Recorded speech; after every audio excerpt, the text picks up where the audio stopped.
tal? Aplausos grandes, hondos y profundos para recibir como se merece al señor conductor, locutor, comunicólogo y no sé qué más sea, pero ahorita lo vamos a saber, el señor Alejandro Correa. ¿Cómo estás, Ale? Hola, ¿qué tal? ¿Cómo estás, Sandy? Amigos de la agencia, aquí estamos contentos, encerrados, guardados, pero con el gusto de poder platicar con ustedes. Y gracias por la convocatoria, por la invitación de compartir algunas historias, anécdotas, después de ya casi 3 décadas de estar trabajando en este negocio. Tan solo tres Sí, décadas, en verdad. bueno, son 28 años. No, no, bueno, no, entonces Sí, no son son 30, tanto. son 28. No son 30, son 28, exactamente. Ale, pues, ¿por dónde comenzamos? ¿Radio? Empezamos a hablar Sí, en dónde empieza la pasión con el micrófono. ¿Por dónde? ¿Por dónde comenzamos? sí, claro, de atrás para adelante, yo creo que es correcto de atrás para adelante. Va, porque vamos, lo que queremos saber obviamente es conocer a Alejandro Correa y no solamente en la parte de deportes, que creo que ha Ujú. sido tu grandísimo expertise totalmente, ya sabes, y vamos, en americano, que es tu gran pasión, lo sé perfectamente, pero Sí. hablar también, que has hecho mucho radio, muchísimo tiempo, con personas maravillosas que has tenido la oportunidad de convivir, como un Gutiérrez Vivó, no sé si te suena, Ujú, claro, con María Teresa Viña, por ejemplo. por supuesto. ¿Por dónde quieres que iniciemos, Ale? De esa etapa, claro, vámonos a los años 90, 1992. Pues perfecto.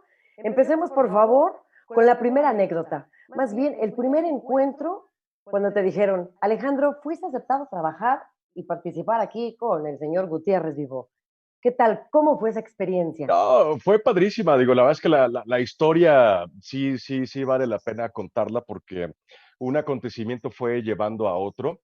Em, yo ya estaba estudiando la universidad, yo estudié en la Facultad de Ciencias Políticas y Sociales de la UNAM, ahí estudié la carrera de Ciencias de la Comunicación. Y bueno, ya obviamente desde la secundaria, la preparatoria, ya teníamos la intención, el deseo, el gusto de querer trabajar en los medios de comunicación. Todavía en ese entonces no sabía haciendo qué, pero yo pretendía trabajar en los medios de comunicación, fuera radio, la televisión. Y en esos años, empezando los años 90, como les decía, estaba en el primer semestre, segundo semestre de la carrera, era el año 91, y mis papás eran fieles seguidores de Radio Red en el 1110 de AM. En aquel entonces, principios de los 90, Radio Red únicamente tenía la señal de amplitud modulada, que era del 1110 de amplitud modulada. Y al ser mis papás fans de esta radiodifusora y en particular de don José Gutiérrez Vivó, bueno, pues ellos fueron los que empezaron a incitarme, oye, ¿por qué no vas a pedir una oportunidad a Radio Red? Y yo, no, pues, ¿cómo creen? Si apenas estoy estudiando, todavía no he aterrizado ni siquiera los temas de comunicación, estoy en el tronco común de la facultad, pues deberías de ir. Y me insistieron, la verdad es que me insistieron pues, de probar suerte, de ir. Y hablando de suerte, pues corrí con mucha suerte, porque pues, yo llegué a la recepción de la estación, ahí en la calle de la Presa número 212, en San Jerónimo Lídice, a una cabina de vigilancia, en donde, pues yo creo que en el 95% de las veces, la gente que va así a tocar en una caseta de vigilancia, pues les dicen, muchas gracias, pide una cita, o lo que va uno a llevar lo reciben y no entras, ¿no? Pues tuve la fortuna que desde que toqué ahí, yo creo que la gente estuvo colocada a la hora y en el momento indicado, que cuando voy a pedir, pues, hablar con alguien, porque tenía la intención de hacer prácticas profesionales o trabajar en esa estación de radio, pues yo creo que de entrada el primer vigilante que me tocó, en lugar de decirme, venga otro día, pues sí tomó el teléfono y me contactó con una persona, con don Mario Molina, que era en ese entonces Wow. el gerente de producción. Entonces me contactan con el gerente de producción, yo llegando de la calle, y muy amablemente me invitaron a pasar. O sea, sí pude entrar ese día, el primer día que fui. y me recibió y por 5 minutos charlamos y le dije que estaba estudiando la carrera y me dijo, eso es muy bueno para pensar en que puedas hacer algo aquí en la estación.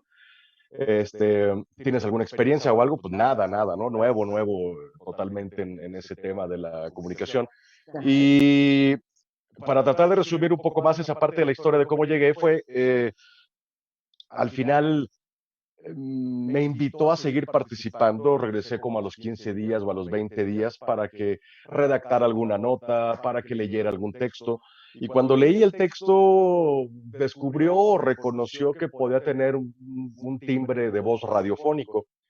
Y pues gracias a eso, estuve yendo cerca de un año, casi todo el año del 91 y a inicios del 92 estuve yendo sin Ujú. cobrar, sin nada, estuve yendo a practicar. Llegaba y me daban un texto y me ponía a leerlo, me grababan, me escuchaba y ahí me dejaban. Pues ahí sigue practicando, ensaya, me equivocaba mucho, tenía muchos errores, titubeos, tartamudeos y demás. El caso es que ya para inicios del 92 empezó a haber movimientos en el equipo de locutores de la estación. Unos se iban Ok. cambiaron, unos se iban a ir, otros se iban a jubilar, otros ya iban a emprender otras cosas. Entonces de repente había tres vacantes en marzo, abril, había tres vacantes de locutores y yo estaba preparando mi examen para mi certificado de locutor ante la SEP. Y eso lo hice en marzo, Wow. el 26 de marzo del 92, y mi primer día al aire fue el 1 de abril del 92. ¿En verdad? Sí, Primero de abril. prácticamente estaban esperando a que yo tuviera mi certificado de locutor para poderme soltar al aire. Ya había hecho algunas cositas, me dieron chance de grabar unos primeros promos, unos spots, con un Pero ahí más bien permiso. como, como ayudando a vestir la estación. Sí, no, y para que me diera cuenta de que el trabajo que podía hacer ahí, pues iba al aire, ¿no?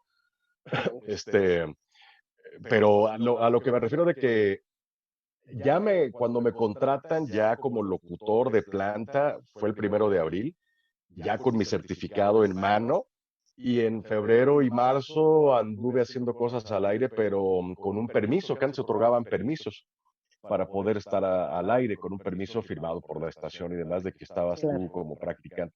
Y ahí empezó el 1 de abril del 92 mi historia, ya como locutor de cabina, leyendo los famosos metropolitanos, que eran unos resúmenes de noticias Claro. de cada hora, y aunque duraban 3 minutos y medio, pues prácticamente fue mi primer trabajo al aire en el cual estuve pues muy gustoso de hacerlo, fui evolucionando enormemente, trabajé en esa área de los metropolitanos durante 7 años, de los 16 que trabajé en la estación, 7 años se los dediqué a los metropolitanos, y era muy padre porque al final siempre teníamos la rúbrica, ¿no? De salida después de dar cinco notas aproximadamente.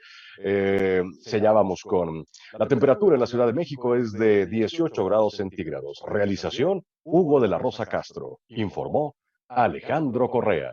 Entonces, Por cada, supuesto que lo recuerdo. cada media hora o cada hora había que salir con este tipo de informativos. Entonces, para la gente que era radioescucha, pues estar escuchando tu nombre, o el mío y el de todos mis compañeros, pues se va quedando en la memoria, ¿no? Es increíble, pero recientemente hablo de un año en otro evento público en el cual yo era el conductor, se me acercó una persona para decirme, ¿usted es Alejandro Correa, el locutor de monitor en los años 90? Le digo, sí, claro, le digo. Me dice, es que por la pura voz te reconocí. Me dice, me hiciste recordar cuando escuchaba el noticiario y cuando escuchaba a los metropolitanos y todo lo que hacías ahí. Y dices, wow, o sea, la penetración de la voz y que la gente la puede recordar es algo bien padre y que lleguen después de tantos años. Y tengo otra que ya les platicaré más adelante, que esa también fue sorprendente. Por favor, por favor. Sí, sí, sí, la verdad, el poder del registro de la voz va muchísimo más allá, se queda, o sea, no hay tiempo. Así, Sí, tal cual como te dijo este cuate, ¿no? De, claro, te recuerdo en el año de 1990. Por supuesto, qué cosa tan más maravillosa. Y Pero luego, por favor, adelante. no, ese fue como el inicio prácticamente de la carrera, en donde aprendí mucho, tuve muy buenos maestros, estaba trabajando en ese entonces en la mejor estación de radio de todo México, la que todo México escuchaba, con un Gutiérrez Vivó como líder, como gran periodista, líder de opinión. No había quien no le tomara una llamada para una entrevista, y el estar trabajando en ese equipo, bueno, pues era una gran responsabilidad. Este, Recuerdo que dentro de mis primeras responsabilidades así fuertes fue que en noviembre de ese año del 92, yo entro en abril, y en noviembre eran las elecciones presidenciales en Estados Unidos, y pues fue todo un equipo de trabajo a Washington a hacer la cobertura. Y justamente dentro de mi turno, que era de entre las 7 de la noche y las 12, iban a comenzar a salir los primeros resultados de las votaciones. Era justamente para conocer quién había ganado la elección presidencial. Ahí estaba la época de Bill Clinton. Y recuerdo a mí me asignaron por el horario estar como de ancla, como de guardia, por si Ajá. se iba la señal, por si algo pasaba, pero el que estaba conduciendo todo el programa era José Gutiérrez Vivó desde Washington. Y pues sí pasa, ¿no? Yo como el más nuevo, el novato, con apenas 6 meses de estar trabajando ahí, de repente, pues sí, Nada. se nos fue en un par de ocasiones la señal por espacios de 3, 5 minutos, pero había que entrar desde México.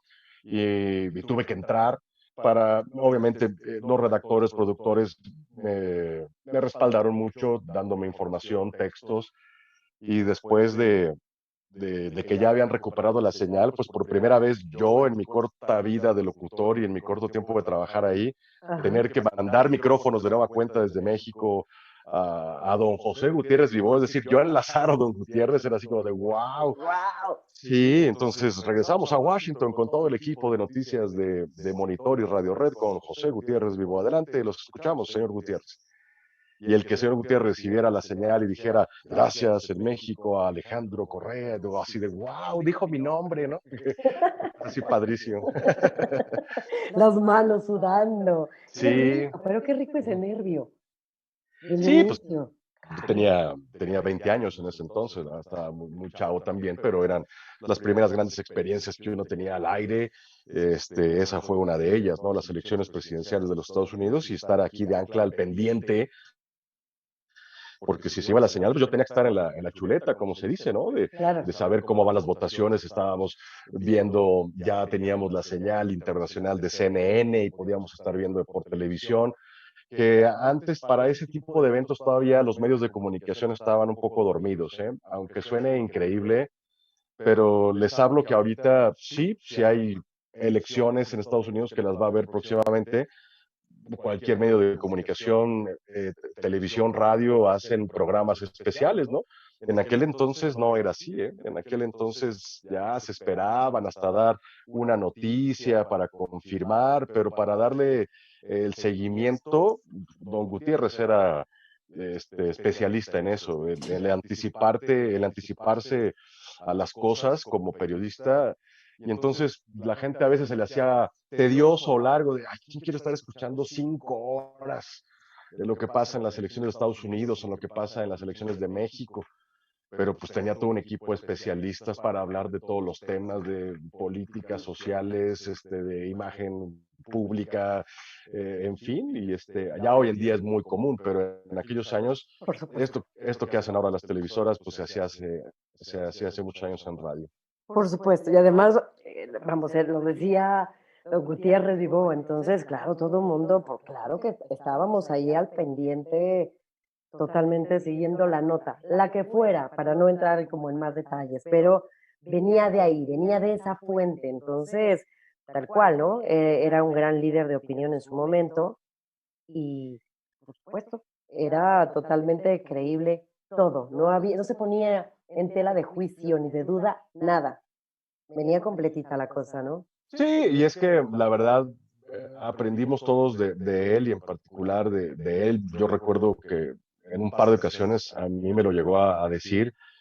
me decía, mira, Alejandro, trabajamos en radio, la gente quiere escuchar las noticias, quiere enterarse, quiere informarse. Nosotros no somos las estrellas, la estrella de esto es la noticia. Entonces, quien tiene el papel principal, el protagónico en este negocio es la noticia, y hay que dar la noticia certera, veraz, oportuna, hay que investigar, y por eso al trabajar en radio necesitamos los audios. A mí no me sirve de nada que vengas y que me platiques, es que miren, platiqué con fulano y él me dijo, está completamente seguro que este, esta información es real por esto y esto y esto. Pues sí, pero somos radio, entonces necesitamos el audio que avale que te lo dijo, porque a veces pues se presentaban notas sin audio, o las del periódico, por ejemplo, pues es una redacción de que pues a mí me lo dijeron, tuve una entrevista con alguien, pero en radio pues había que tener el audio, y entonces era una pieza fundamental que él siempre nos pedía. Si no, tu nota que fuiste a reportear no traía audio, pues Claro. no entra al aire, así de simple, ¿no? Aunque tu fuente haya sido maravillosa, nada, si Sí, no hay comprobación, nada. exactamente. Sí, totalmente. Oye, ¿alguna otra anécdota así como decías ahorita? El pasarle micrófonos hasta Washington, que es wow, qué emoción y que dijo tu nombre. ¿Alguna otra?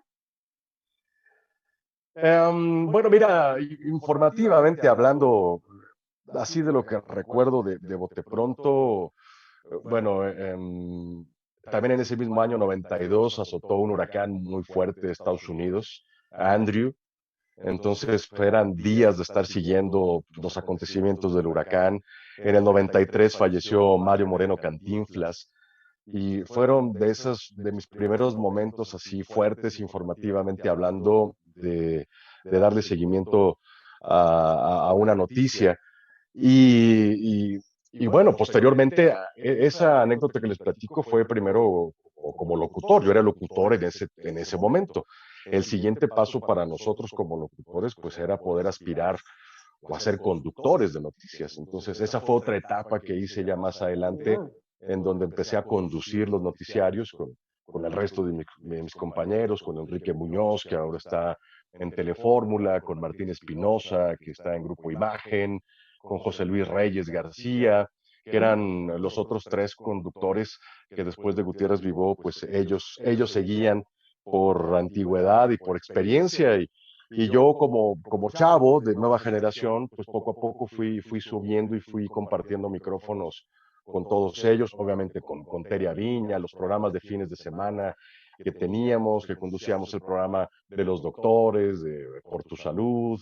Hubo un tiempo también que pues tuve que pagar la novatada y estuve trabajando en las madrugadas, 6 meses, y 6 meses presentando música en las noches, en una estación pues de corte de adulto, tirándole a adulto mayor, y yo a los 20, 21 años tratando de conectar con la gente adulta, y aparte el repertorio no me ayudaba, si tenía que meter a Leo Dan, las Los viejitas, tecolines. cosas de esas, sí, cosas de esas, sí.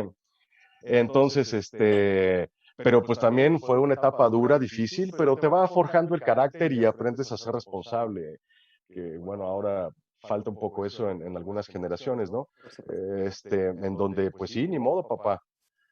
Tu turno empieza a las 11 de la noche, sales a las 6 de la mañana, y de ahí me iba a la universidad. De la universidad estaba de 7 a 1, de 7 a 2, En a blanco. casa, sí, en vivo, a casa a comer, a dormir un poco, y a preparar tareas, trabajos, y a las 10 y fracción de la noche irme a la estación. También, obviamente, entre canción y canción, pues sí aprovechaba el tiempo y hacía tarea, terminaba de hacer tareas y demás. Pero sí tuve que pasar por esa etapa. Pero esos 7 años fueron muy buenos, Sandy, porque prácticamente sí, se oye muy fácil. Me dan mi certificado de locutor el 26 de marzo, debuto el 1 de abril, pero yo seguía siendo novato, o sea, yo no tenía toda la experiencia, ni todavía había alcanzado ni había logrado encontrar mi timbre de voz, mi estilo de voz, mi sello. Tu sello. Eso me llevó, pues, podría decir, yo creo que un par de años.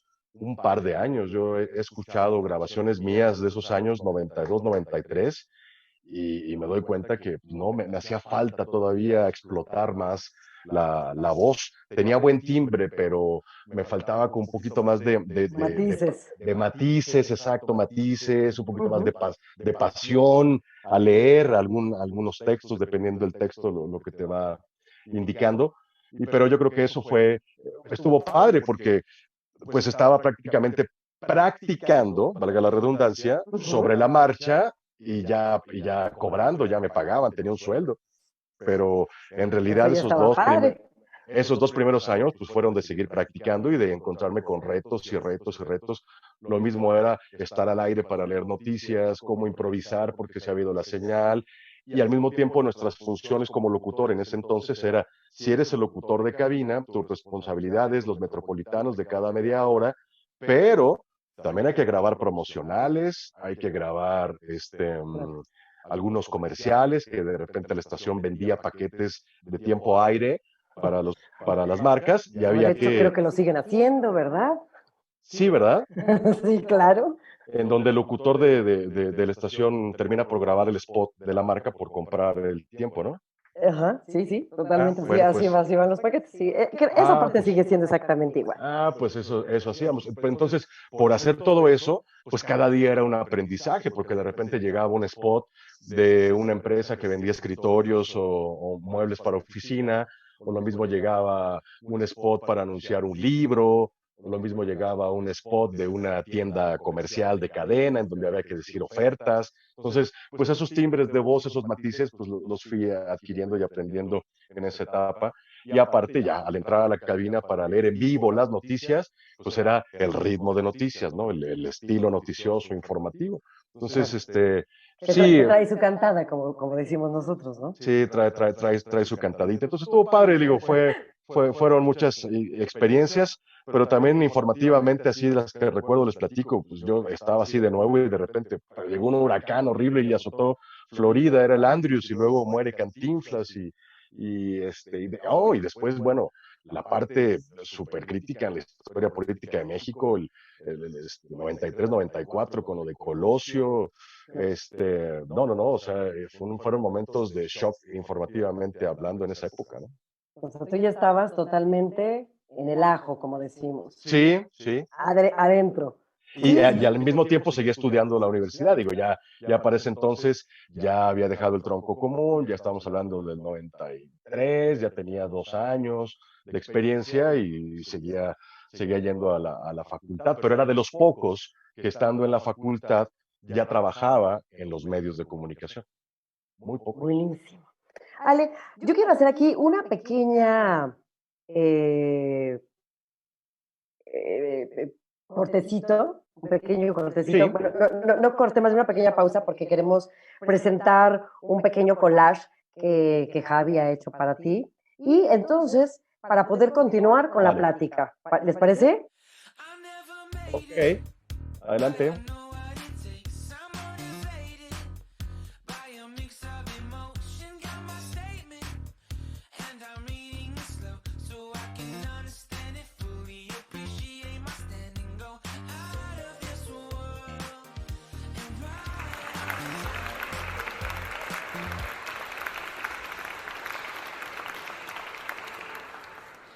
¿Qué tal, Ale?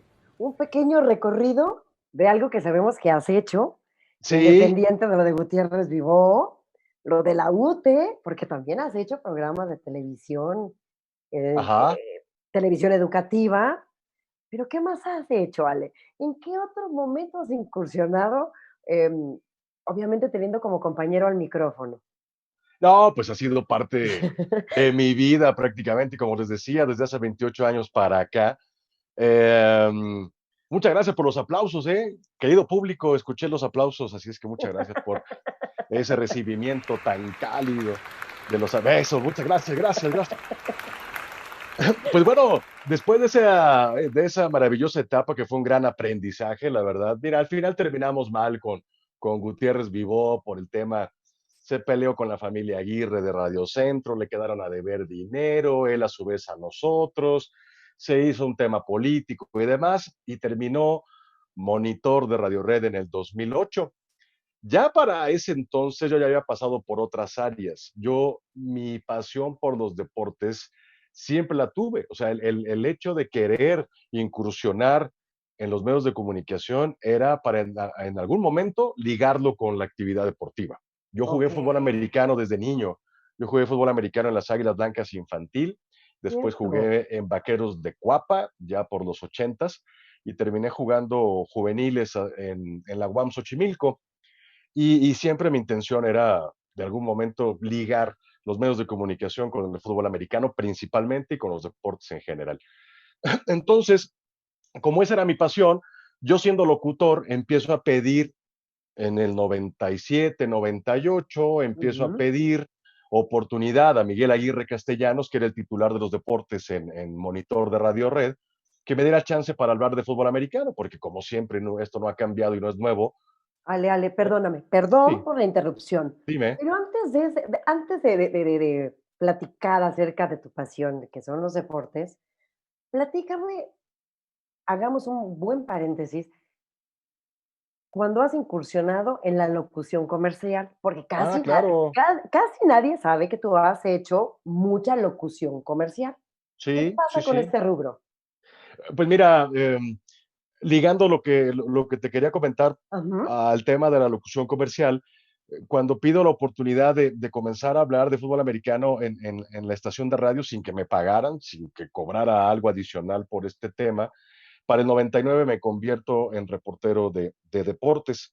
Ya para ese entonces, ya obviamente lo primero que hice cuando me dieron mi certificado de locutor es ir a tocar puertas en la mayoría de las agencias de voces de aquella época, donde nos conocimos gratamente, Sandy, sí. y fue empezar a explotar la voz, ¿no?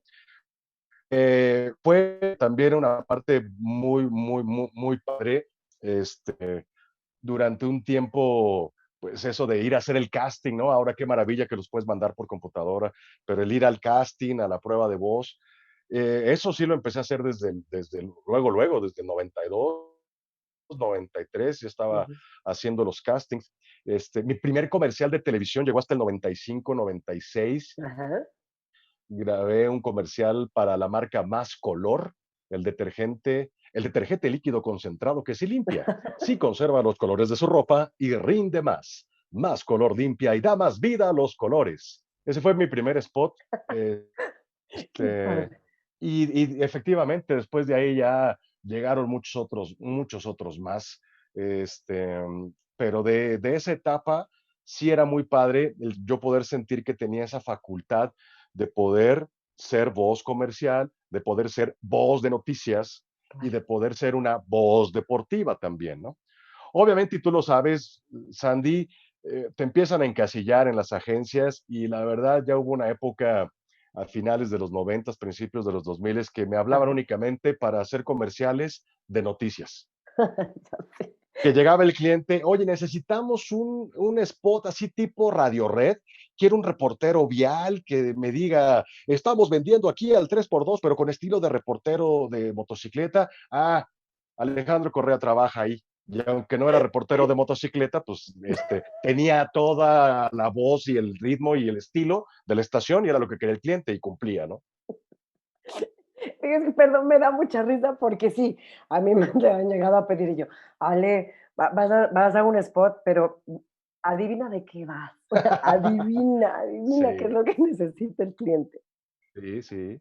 De hecho, te han hecho bajar de un helicóptero también, reporteando Sí, no sé qué reporteando desde producto. el aire, como lo hacía el ingeniero Jorge Olea. Y ahora me pasa lo mismo con el tema del deporte, digo, estando en el tema deportivo y del fútbol americano, bueno, pues, los últimos castings que he hecho o comerciales que he hecho pues, han sido en ese mismo tenor de deportes, ¿no? Pero no, la verdad es que sí, tenemos la facultad de poder grabar un spot comercial, vendedor, con punch, algo con más institucional. Y ha sido padre también esa etapa, ¿no? Sin Siempre lugar a quise dudas. salir, siempre quise salir en una película que mi voz estuviera en el cine y después lo logré. En el Capitán América tengo una escena al final, obviamente como voz deportiva. No. Pues sí, la última escena del Capitán América sale escuchando él un partido de béisbol de los años 40 y pues la voz en español, yo se la puse. Adivinen quién fue, Pues adivinen sí, quién fue. No, no, no, no. Hay algo que también yo recuerdo, una pequeña participación que tuviste en Capadocia, uno. claro, claro, en Capadocia también hay como voz de noticias.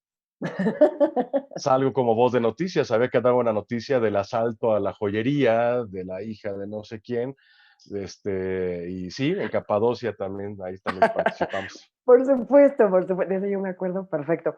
Pero bueno, ahora dándole entrada totalmente a la parte de deportes y como ese, no, obviamente no es mi rubro, no tengo experiencia, pues fíjate que hemos invitado a un gran amigo, un gran amigo de casa, Muy fan bien. tuyo, conocedor de Oh, deportes totalmente. Entonces, ahora sí que cedemos el micrófono. ¿Cómo lo tengo que decir para cederle el micrófono a Adrián? Por favor, dímelo. Por favor, ayúdame, ayúdame. Hola Sandy, mucho gusto. Hola Alejandro, ¿cómo estás? ¿Cómo te todo bien, va? Adrián, muy bien, Adrián, saludos. Pues Un yo gusto los dejo, poderte conocer. yo en este momento te cedo el micrófono totalmente, Adrián, y esto es lo tuyo, deportes, venga de ahí. Perfecto, entremos en materia. Muy bien. Pues mira, ya he estado escuchando un poquito de que le comentabas a Sandy de cuando empezaste a jugar fútbol americano. Y pues como esto es un anecdotario, nos gustaría conocer algunas de tus anécdotas de cuando jugaste en pequeñas ligas o en las ligas juveniles. ¿Cuál fue tu partido más emocionante? ¿Qué posición jugabas tú? ¿Qué era lo que, cómo te desenvolvías en el campo? Cuéntanos. Sí, como les decía, yo jugué de niño en las Águilas Blancas infantil, que tenía pocos años de haberse creado, porque existían las Águilas Blancas de Liga Mayor del famoso coach Jacinto Licea, pero la parte de los niños, es decir, niños de 6 a 12, 14 años, no existía. Fue hasta el año 76, si no mal recuerdo, que se creó la parte infantil de las Águilas Blancas. Y yo andaba jugando pues por allá del 78, 79 al 80. Jugaba de corredor, jugaba de fullback. No era tan rápido, que esa es la posición del half.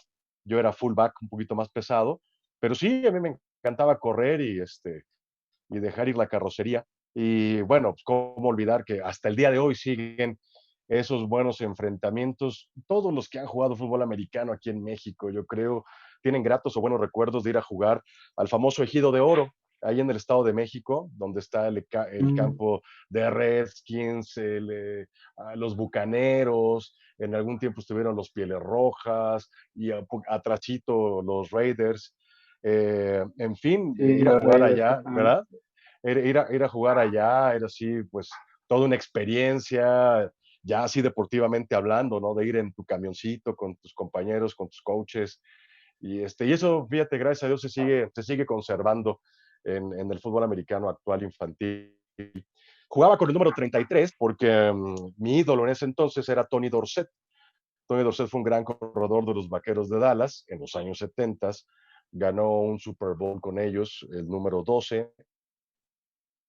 Y Tony Dorsett pues jugaba con el 33 y era la época, era el corredor que había salido de la Universidad de Pittsburgh y que lo había tomado Dallas.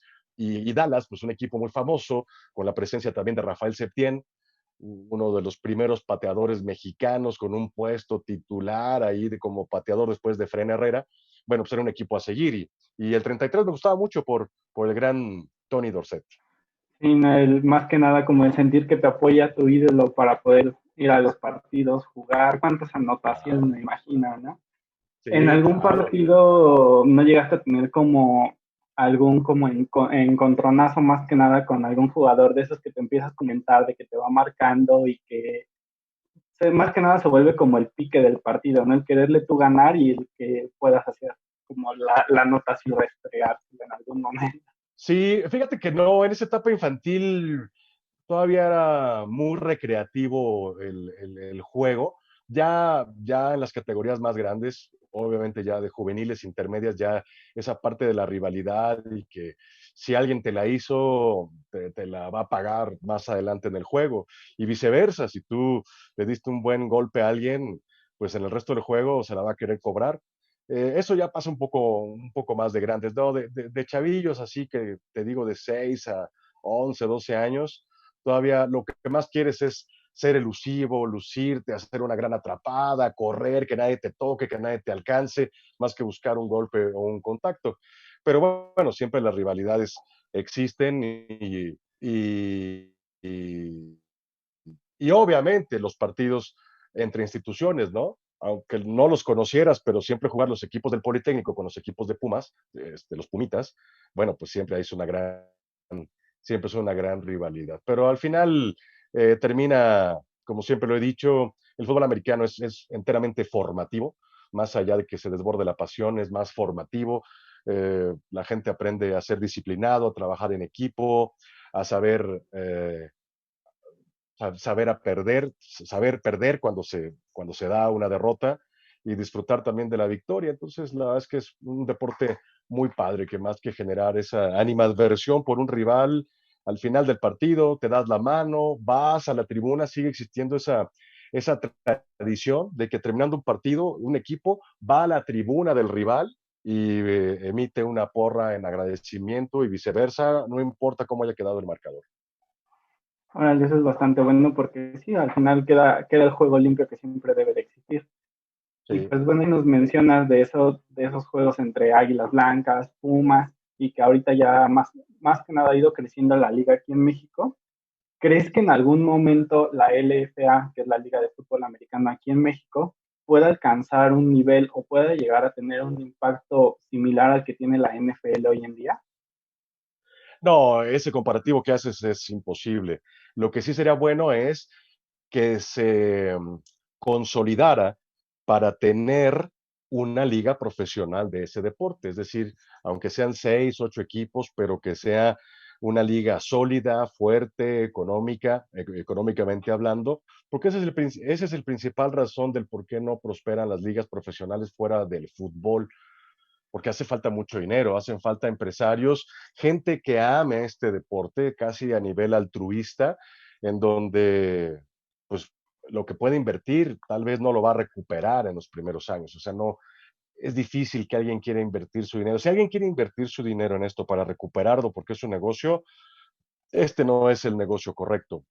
Mira, tuvimos la oportunidad de, conocemos bien la liga, la LFA, durante 3 años, de los 4 que ya lleva, tuvimos la oportunidad de narrarlo para Fox Sports. Estuvimos haciendo las narraciones semana a semana.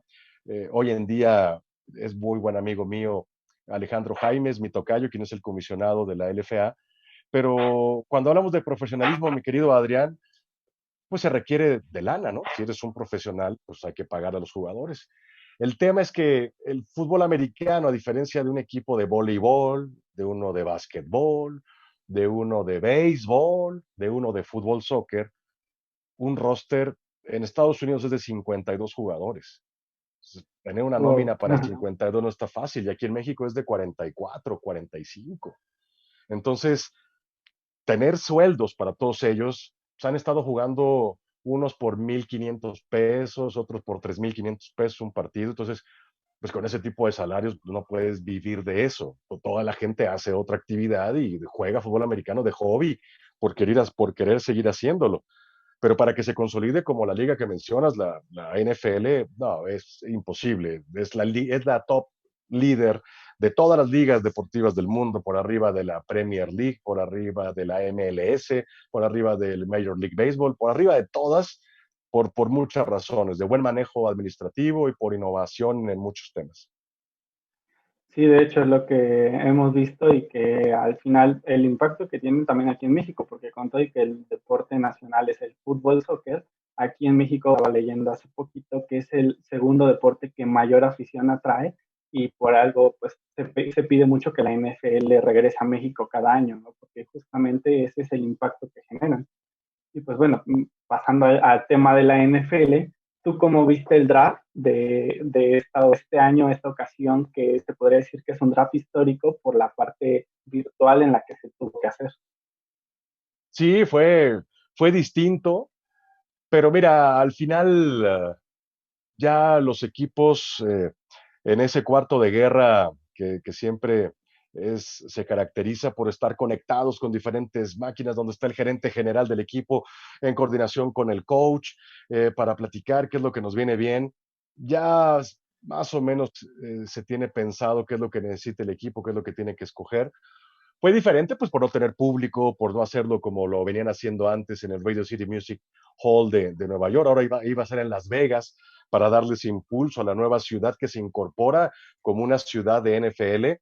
Ya el estadio de los Raiders está por terminarse. El estadio va a estar entrando a Las Vegas, viniendo de la carretera de Los Ángeles, California, a Las Vegas, Nevada, casi donde empiezan los terrenos del aeropuerto y donde está el famoso letrero de Las Vegas, de Welcome to Las Vegas. Del lado izquierdo va a estar el estadio nuevo de los Raiders. Y bueno, estadio nuevo, equipo nuevo y el draft también iba a ser ahí. Y apuestas. Sí, pues fue diferente, pero mira, yo creo que al final todos vamos a aprender de esta experiencia, aprender a hacer más cosas de este tipo a nivel virtual. Y para el tema del draft, creo que se esperaba. Tua Tagovailoa, el quarterback que llega ahora para reforzar al equipo de los Delfines de Miami, era la mejor opción que se incorporara. Y del otro lado, Joy Burrows, el quarterback de LSU, campeón universitario, ganador del trofeo Heisman, pues va a ser el futuro del equipo de los Cincinnati Bengals. Que vaya que Cincinnati quiere una victoria en postemporada.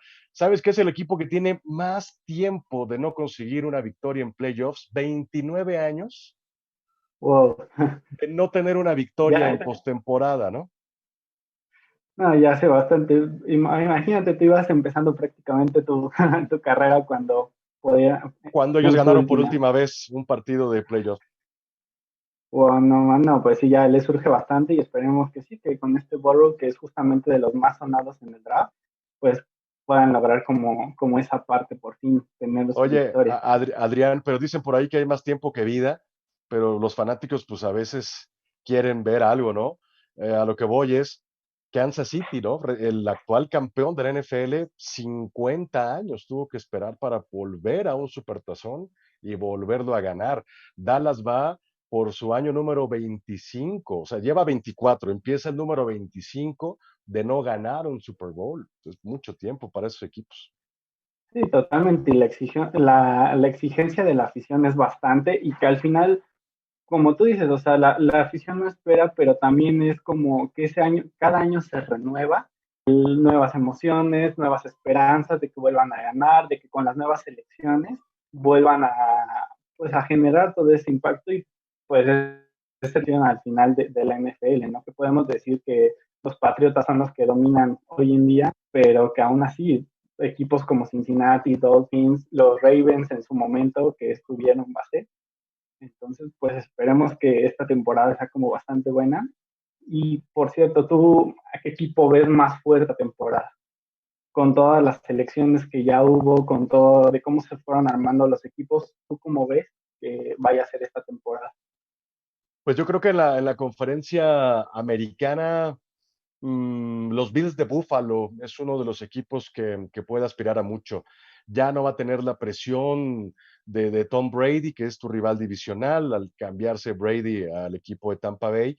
Buffalo tendría que aprovechar esa situación. Me parece que se armó bastante bien hasta el momento con la agencia libre y también con algunas elecciones colegiales. Denver es otro caso que lo hizo bastante bien.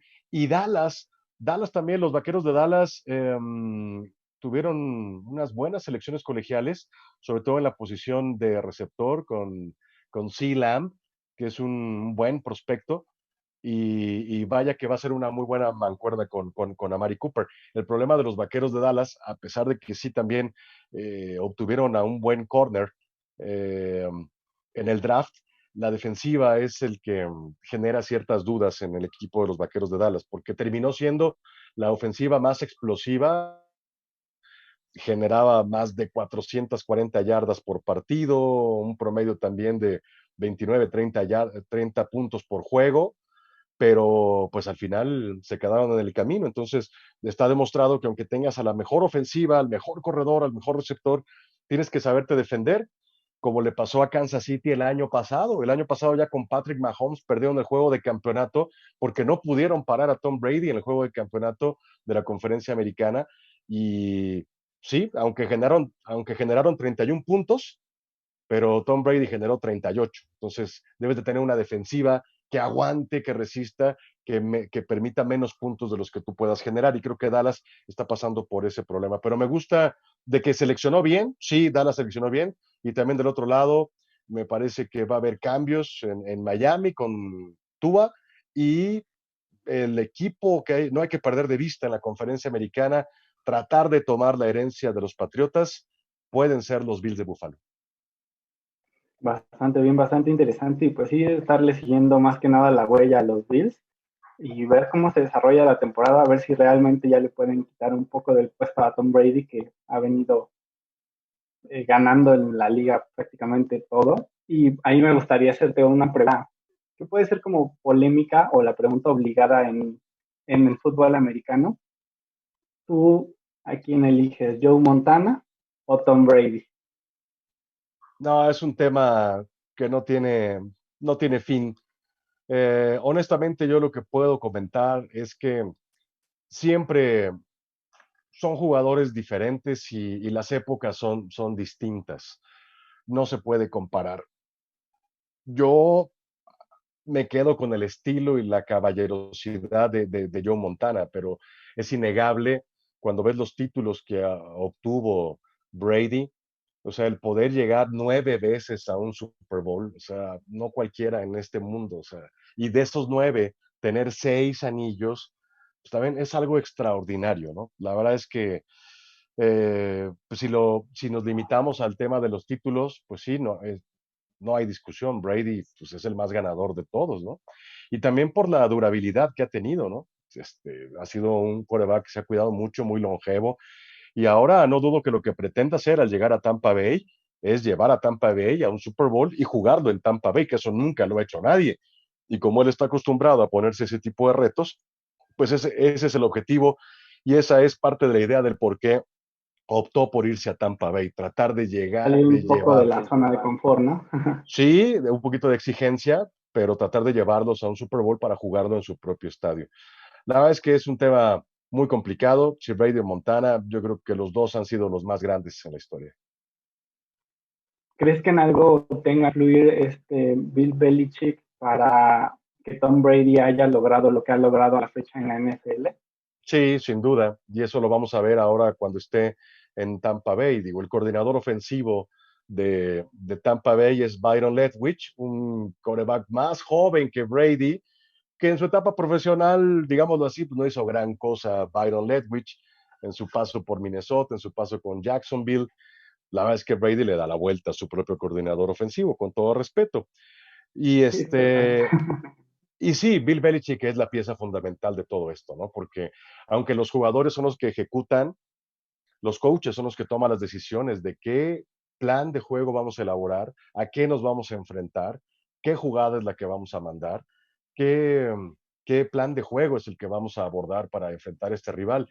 Y mira, para muestra hay un botón muy claro. Para mucha gente le pareció aburrido el Supertazón número 53, el número 53 entre Patriotas y los Rams, jugado allá en Houston, porque hubo pocos puntos, ha sido el Super Bowl con menos puntos, no fue espectacular en cuanto a jugadas, los Rams, Jared Goff no jugó nada, Todd Gurley tampoco, lo limitaron, pero la clave de ese partido fue defensivamente como siempre la estrategia de Bill Belichick estuvo contrarrestando los ataques del frontal defensivo de Los Ángeles, de Aaron Donald. Decían, ¿por qué no le llegaban a Tom Brady? ¿Dónde está Aaron Donald? Ya cuando ves las repeticiones, todo el tiempo estuvo en 2 contra 1, 3 jugadores bloqueándolo. Pues nunca pudo llegar. Y eso es plan de juego. Eso es plan de juego. Totalmente. Eso Sí, hay saber que darle analizar crédito a el los coaches. partido Sí, ese es crédito total de completamente, los coaches. saberlo llevar. Qué bárbaros, chicos. Totalmente. Me tienen tomando nota aquí como loca y yo así de, Ajá. wow. Ale, pero te falta la pregunta obligada que no te ha hecho Adrián. Venga, Tu mejor anécdota en este mundo del deporte. Esa que no se la has contado a nadie. tengo una muy buena. Por Hay favor, una por muy, favor. muy, muy, muy, muy buena. Nos vamos a remitir a los Juegos Olímpicos de Sydney 2000. Ajá. En Sydney 2000 fui como enviado por parte de Radio Red, junto con otros 2 reporteros, un productor y un operador de audio. Éramos 5 personas los que fuimos a Australia a hacer la cobertura. Éramos una estación de noticias sin derechos de transmisión, y cuando cubres Juegos Olímpicos, cuando no tienes derechos de transmisión, es muy complicado. Informativamente no puedes estar en los lugares donde está la acción, no tienes permitido muchas cosas porque no pagaste los derechos, y de Ok. eso prácticamente viven los comités olímpicos y las ligas de los derechos de televisión. Entonces, hicimos la cobertura, pues como podíamos, siguiendo a los atletas mexicanos, estando en las famosas zonas mixtas. Esa zona mixtas es un pasillo Ajá. donde a la prensa sin derecho, de radio, de prensa escrita, de algunos portales ahora, en aquel entonces no había portales de internet para hacer esta cobertura, la verdad no existían, y, y entonces vino un evento importante que lo único que habíamos pensado en la producción allá en Australia era darle seguimiento para dar el resultado, pero no teníamos que estar físicamente ahí. Y es que nuestro compañero Saúl Mendoza, un atleta plusválido en silla de ruedas, que ganó muchísimas medallas en eventos internacionales, compitiendo en la prueba de silla de ruedas, en la prueba de 1500 metros planos, iba a competir en una prueba de exhibición dentro de los Juegos Olímpicos. No eran los Juegos Paralímpicos, no se confunda. Dentro de los Juegos Olímpicos de Sydney, invitaron, hubo 2 disciplinas de Juegos Paralímpicos como exhibición dentro de Ajá. los Juegos de verano. Entonces, en el Estadio Olímpico de Sydney se iba a realizar esta prueba de los 1500 metros sobre silla de ruedas, e iba a participar Saúl Mendoza. Saúl Mendoza venía de una muy buena temporada y él hacía campamentos en Estados Unidos y ha sido una de las más grandes figuras que hemos tenido como atleta paralímpico. Entonces, al mostrarse en los Juegos de verano, pues era una gran oportunidad. Entonces, insisto, habíamos decidido nada más cubrirla, enterándonos del resultado y darlo a conocer. Ajá. Entonces estábamos cenando o preparando, comiendo tarde, porque la competencia de Saúl ha de haber sido a las 7 de la noche. Estábamos cenando en el centro de Sydney, en Darling Harbour, todo el equipo de nosotros. Nos juntamos para cenar y estábamos viendo la competencia. Me levanto, pero lo estoy viendo en televisión y pues estoy tomando notas para hacer mi reporte. Y al final, que gana Saúl Mendoza, gana la competencia, gana medalla de oro, y aunque no forma parte del medallero ni se tomó en cuenta, pero pues era una exhibición que valía la pena destacar, y no cualquiera tampoco lo logra. Claro. Bueno, gana Saúl Mendoza y recibimos una llamada desde México de parte del equipo de producción de Gutiérrez Vivó, que nos dice: señor Gutiérrez Vivó quiere platicar con Saúl Mendoza en vivo para abrir su noticiario. Y yo, caray, sí, cómo no, ahorita mismo lo buscamos. No, hombre, pues dejé el plato como estaba y me fui tendido al estadio a buscar a Saúl. Imagínate cómo vas a encontrar una persona en el estadio sin quedarte de ver, sin ponerte de acuerdo, después de haber ganado la medalla. La gran suerte que tuve es que en esos juegos, como en todos los Juegos Olímpicos, no premian de manera inmediata, es decir, ya acabó la competencia y súbanse al podio. Ajá. Tarda un tiempo en hacer la ceremonia de premiación. Y ha sido uno de los momentos, sí, primero más de nervio, pero ha sido gracias a esto y a Saúl, me dio la oportunidad de vivir uno de los momentos más emotivos en la historia de mi carrera. Llegué al estadio justo cuando los iban a presentar para entregarles sus medallas. Y como todos los primeros lugares en cualquier evento, le entregan su medalla, sube la bandera de México en primer lugar y se entona el himno nacional mexicano. La primera vez en mi vida que puedo escuchar un himno nacional en un estadio olímpico. Ay, La qué vez, padre. porque con Ana Guevara nos quedamos así en un estadio de atletismo, pero con Saúl nos dio ese privilegio de poder escuchar el himno mexicano. Y ya acabando el himno, pues me metí por abajo, por los túneles del estadio para ver por dónde iba a pasar Saúl. El caso es que lo pude abordar, platiqué con él me conocía bien a mí, quería mucho a la estación, a Radio Red, lo habíamos invitado en varias ocasiones previas, y al quedar de ponernos de acuerdo, obviamente ya estaban dos reporteros de televisión, uno de Televisa, otro de TV Azteca, le jalaban la silla de ruedas porque se lo querían llevar a sus foros de televisión para entrevistarlo. Y le digo a Saúl, oye, ¿cómo te podemos contactar? Me dice, es que yo no tengo teléfono, estoy en la Villa de Atleta, estoy en la Villa Olímpica. Y en ese momento que se me prende el foco y que le digo, Saúl, te voy a dar mi teléfono, te lo voy a dar. Me dice, ¿cómo te lo doy? No sé, pero es la única manera que se me ocurre ahorita de tener una manera de cómo contactarte. Guárdalo y en una hora te van a marcar de México porque Gutiérrez Vivó quiere platicar contigo. Pues ahí se quedó Saúl con el celular en sus piernas, No, por favor. mientras se lo intentaban llevar a una televisora u otra, y en lo que lo maquillaban y le hacían para ir al aire, no recuerdo con cuál de las dos televisoras fue quien terminó ganando, Ajá. que suena el teléfono que yo le había dado, contesta Saúl y empezó a dar la entrevista. Entonces, la primera entrevista que hizo para un medio de comunicación mexicano fue para Radio Red Gutiérrez Vivo entrevistándolo, Yes. pero con mi teléfono. Cabe destacar. Oye, pues qué Estuvo gusto, padrísimo. Ale. En verdad que podríamos seguir aquí, bueno, horas y horas y horas. Y yo sé que tienes todavía más en el anecdotario de todo esto que te ha pasado en este recorrido con el micrófono a un lado viviendo, ¿no? Claro. No, al Pero contrario, muchas gracias. Gracias, Adrián.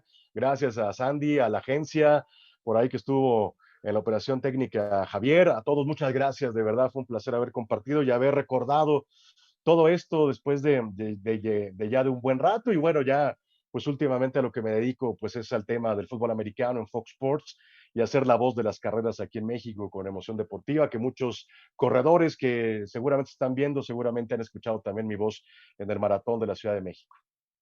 pues muchísimas gracias, Ali. Yo estoy segura que sí, que te están escuchando y también estoy segura que aquellos que no sabían qué hace locución comercial, Alejandro Correa, nos van a hablar, nos van a hablar. Claro, claro que sí.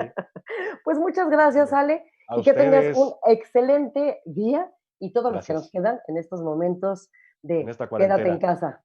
Muchas claro. gracias. Gracias, Adrián. Saludos. Bye, Muchas Sandy. gracias, Alejandro. Nos vemos. Bye bye. Bye.